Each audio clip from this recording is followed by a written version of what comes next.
And Ugo, I suppose lots of people have been tweeting us saying this, they hear about the choke tackling commentary. What is the point? We're going to show a few examples, but what's the point? What do teams want to get out of it? It's the easiest way to actually get any kind of turnover.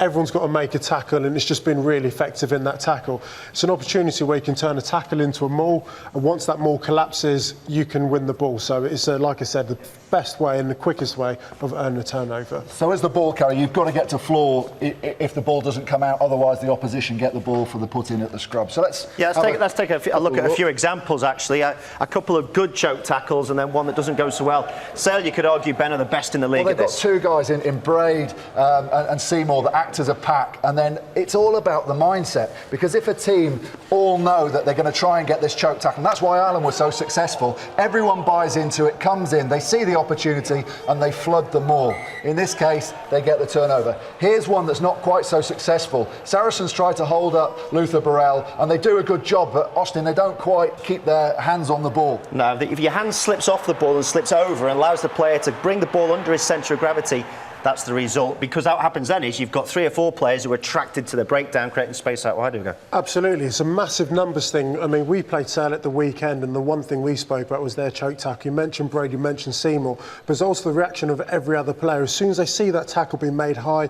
they flood into that contact area, giving them a numerical advantage. Okay, we'll maybe ask you a bit about how you can counteract that after we show you the actual technique for a choke tackle. So these two guys are on my side. Let's have a couple of the Army guys in behind on Austin's side.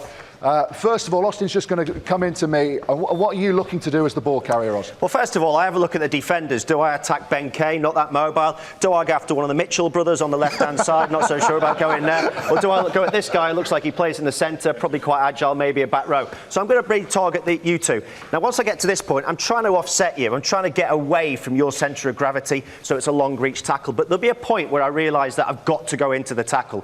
And what I don't want to do is, I don't want to go in where I stick on the tackle, because if that happens, you often find that the ball's held high. And you usually find this is when a player's taken it off a pass a little bit slower, is a bit static, and hasn't got that impetus in the contact. If you get to that point, you will try and get to ground so that your players can absolutely. If I know I'm in contact, I'm trying to get the ball below my centre of gravity. Once the ball is below there, there's a pretty good chance you're going to find it very difficult, unless you can completely pick me up off my feet and throw me to get the choke in. Okay, so as the tackler, I'm going to try and do exactly the opposite. I'm going to try and get it under the ball and lift it up.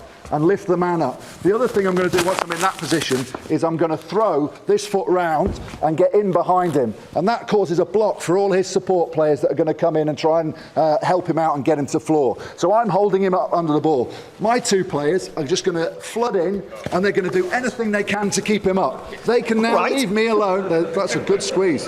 Yeah, nice, isn't it? There's no need to pull that bit. But they're going to hold the man up. So no matter how Austin fights now, as long as we've got that hand over the ball, so Austin can't pull it up. Yeah, that's one of the key factors, Ben. If this hand doesn't come over the top, then as you saw a little bit with Luther Burrell, you try and get your hand over and then back down. You'll offload round the back anyway, because you now know there's no way I'm getting to the floor. So now if these boys come in and try and hold it up, I'm just a wide base that Austin's almost sitting on, and there's no way they're going to get it down. So let's have a look at how you counteract it. The danger, as we break out, is that if you know a team is very good at the choke tackle, as a player, as you're carrying the ball, you're going to want to get to the floor early. So if you just come in to get to floor early, I'm just going to back off, and then I can attack over the breakdown.